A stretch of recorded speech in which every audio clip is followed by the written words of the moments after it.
public art for significant reasons and not for unrelated reasons. And we can say no in the future as well as saying yes. Glenn, I think the other thing that came out of all those discussions was really important is it kind of evolved that we began to see that this really needs to be a public learning opportunity, a public classroom, not just a monument that you walk up to and don't interact with. And we've had several people look at it and give us some really good ideas. I think it needs to be something that is interactive and that you can participate in if you want to. Yeah, and one of the thoughts we've discussed is to actually have in the fundraising to build in money to support an ongoing series of what I would call academic internships for college students majoring in history, perhaps directly connected to Hampton and or more broadly, that would serve paid internships for 6 months to a year while they're still students. And this type of program exists in the National Park Service in the thousands of student participants that I've worked with directly over the years. And I think this would be a perfect place for it. You would have an ongoing presence on a regular scheduled basis to give interpretive programs to visitors so that it isn't just a piece of monumental work, but it's a living program area, as Mike was saying. Thank you. Dr. Elgerson, are you playing with the microphone? No, I am just waiting patiently. My question goes back to the original question about the openness of the, let's call it a search process. Is it too late if there are artists that we may know of that seem to be potential candidates? Is it too late to identify those individuals? And a related question, as board members, can we get access to the list of individuals to whom the invitations were sent? Yes, I'm happy to forward that list to you. And if you see a name that's not on that list, we would love to hear it. In fact, we'll forward the list to all of the board members. It's something I should have done to begin with, and I'll make sure that happens. Dr. Reyes. I think you could get some good advice from Senator Jennifer McClellan, who chaired the Emancipation Monument that we're building in Richmond, we hope in December of this year. It would be the first monument to emancipation in the country. And my experience being on that is that there's no degree of detail which people won't expect to have input. Wow. And the degree, and the fact that it's a literal representation rather than a figurative, means that people are going to want to know, I guess in some ways as we've been talking about Angela, how she's going to be dressed and so forth. But people really wanted to talk about, would stripes be visible on the backs of the enslaved people who were sitting there, things like that. So I don't think we can exaggerate how much input people are going to want to have in this. My own feeling is I kind of wish, frankly, we'd done it more broadly at the outset, but we didn't.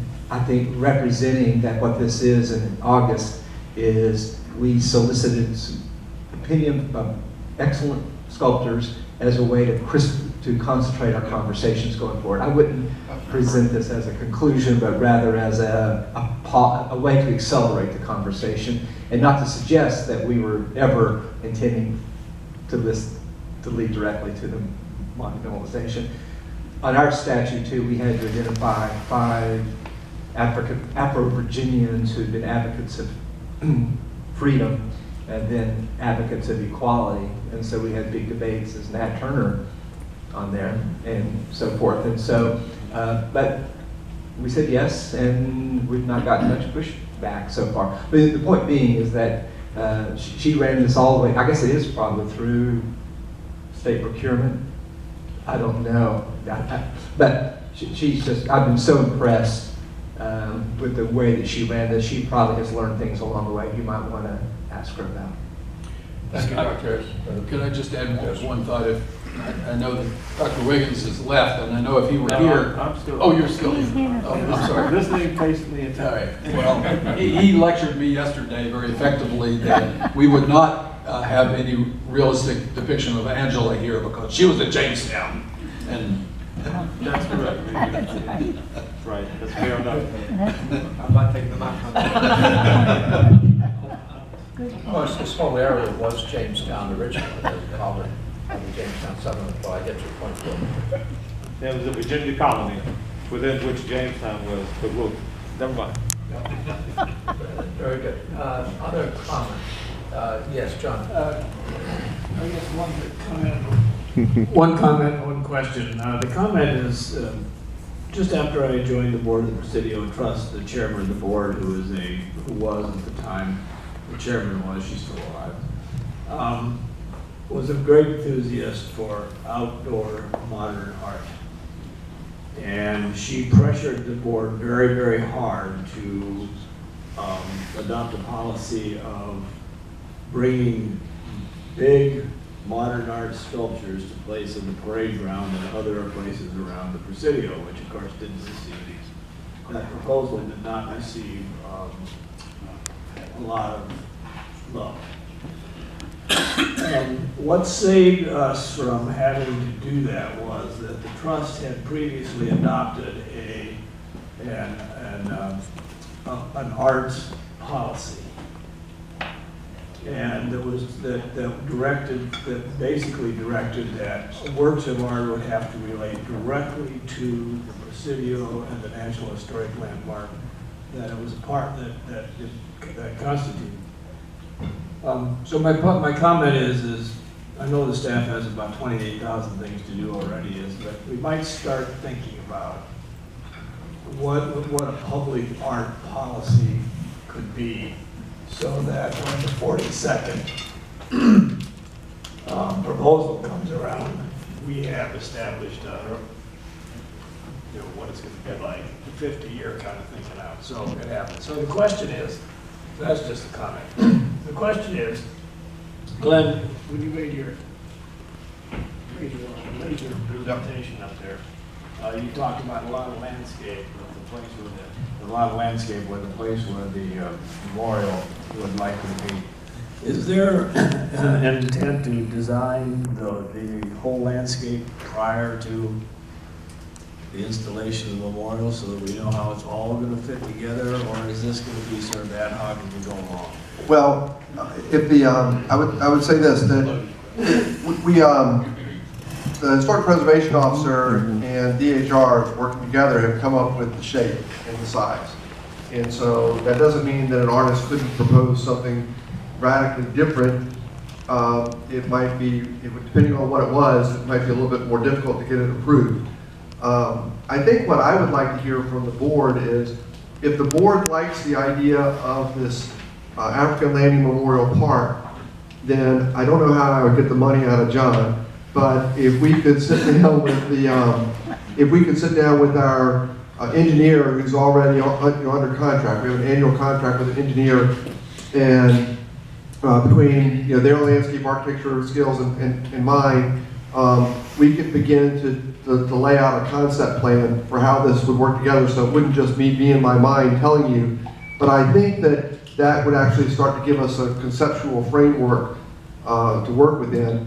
And I think the monument, or memorial, excuse me, is going to be there. But I do think that there needs to be more of a comprehensive plan to it. And we can begin to do that now before the artist comes on board, because we know where the space is that the artist will have to work in. Well, the chairman's going to weigh in a little bit for moments here, but for whatever it's worth, personally, I don't want some kind of abstract modernist sculpture whose meaning is obscure, at least at first blush, to anybody who sees it. This is not San Francisco. This is and no offense to San Francisco, and don't anybody tell Nancy that I disparage it. Don't you dare. But this is an old historic military fortress with an extraordinary history attached to it. I think that what might be the nicest complement to this area would be a contemplative design where you might have some benches where people could sit and reflect on a meaningful sculpture whose meaning was immediately apparent. Sometimes, and I don't know, I know that many of you are far more sophisticated than I am, but you know, when I go into a fancy restaurant, Jay, and I'm paying 40 bucks for a meal that can fit on 1 or 2 forks, and it's all about the presentation of the chef instead of the satisfaction of the diner. You know, it's good for the chef. I'm thinking of, you know, the Inn at Little Washington or something, all kinds of French restaurants. They make a lot of money, but frankly, they don't satisfy me, and it's just a personal taste. But I don't want it something where I'm telling you, well, I'm gonna come around to where I'm going. I don't want it to be about the sculptor or the artist or how sophisticated they were. I wanted the meaning to be immediately apparent. I want it to be a place where people feel it's a comfort zone for people to sit, to contemplate, to see a sculpture that is immediately apparent of what we want to depict.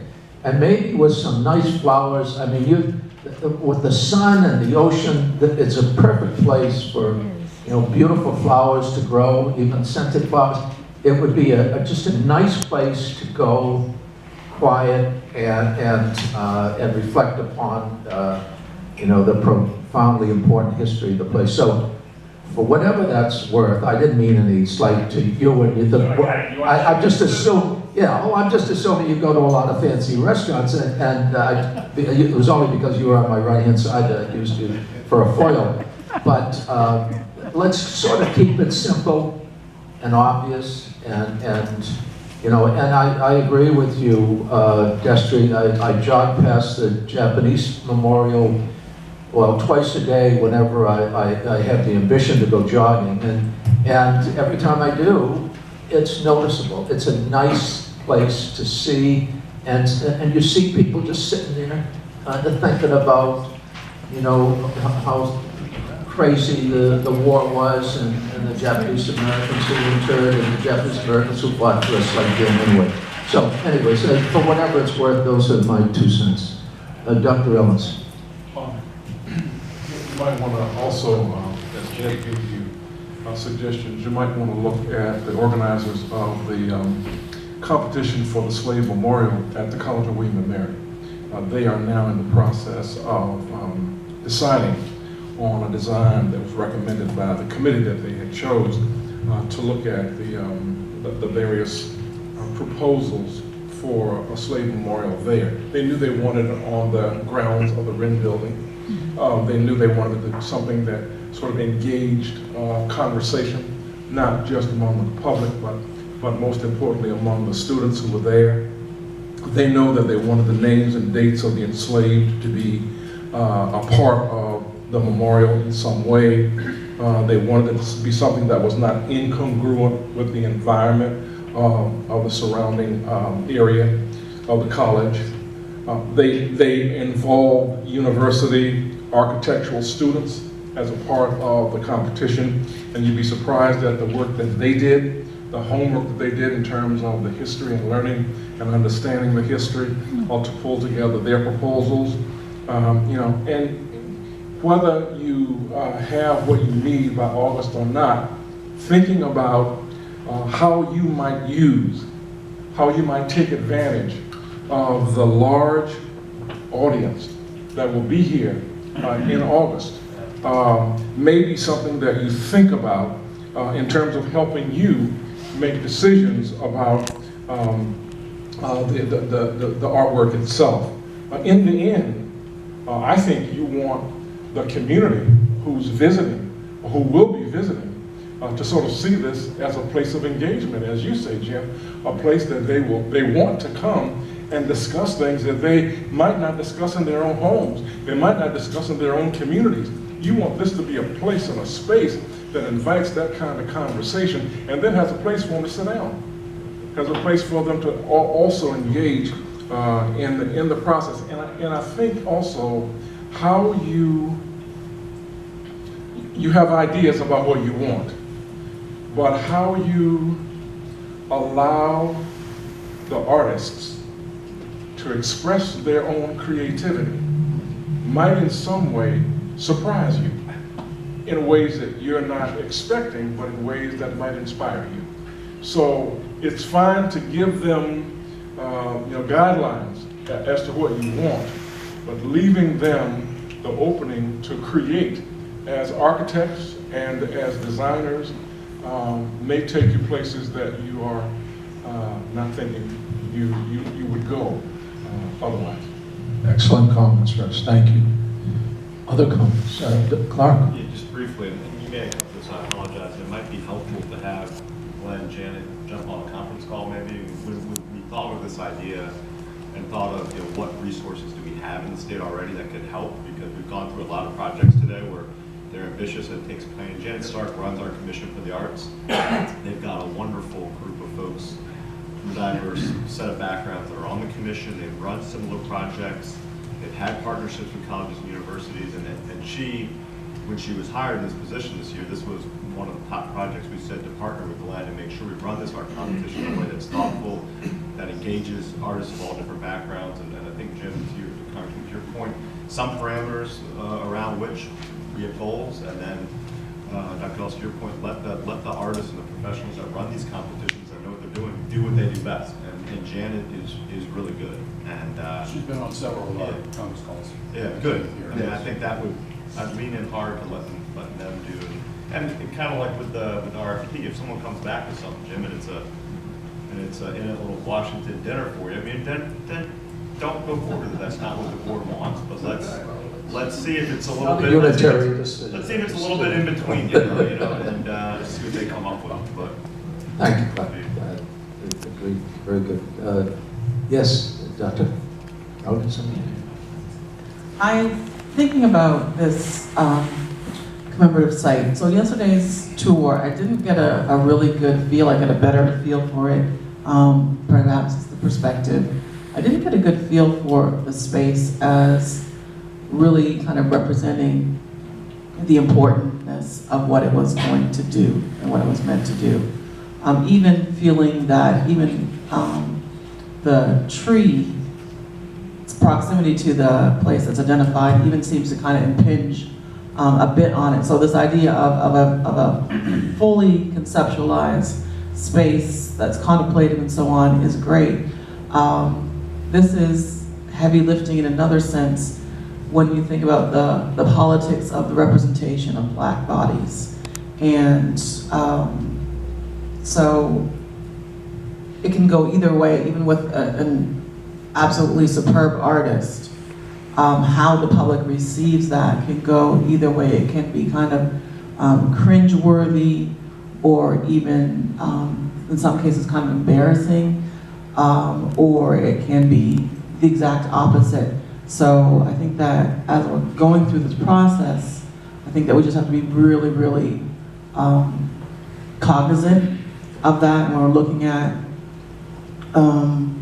concepts and drawings and renderings and so on. There's a lot of politics around the representation of Black bodies, and we're about to endeavor to move into that, which I'm not going to call it a minefield. I think just we have to be really cognizant of that. Well, it can be a minefield. That's a good point. Thank you, Doctor. I mean, we know they were in Golan. That we know that they had to be exceptionally strong survivors, because I think that they represent only a small fraction of the original load that had been taken on. Most of them died en route. I don't know how the artist is going to describe describe them or even whether they're going to get into that, but it's a good comment. Thank you. Jay? Two things. One, I want to second John's suggestion that we have an art policy, and that should include some sort of conceptual map as to areas that are open to consideration and areas that are that we specifically review shed or other reasons for it.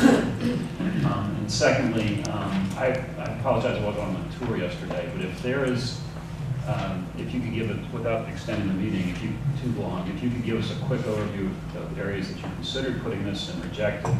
I'm not sure how we've arrived at this location. I'm sorry I missed the tour. But I don't know if out on the point, what other areas were considered rejected. Can you go back to the overview on the road? We need to be able I to. can do it very quickly. Yeah, good, we just good need to question. explain. No, that's good. We need to explain why we are where we are. Thank you.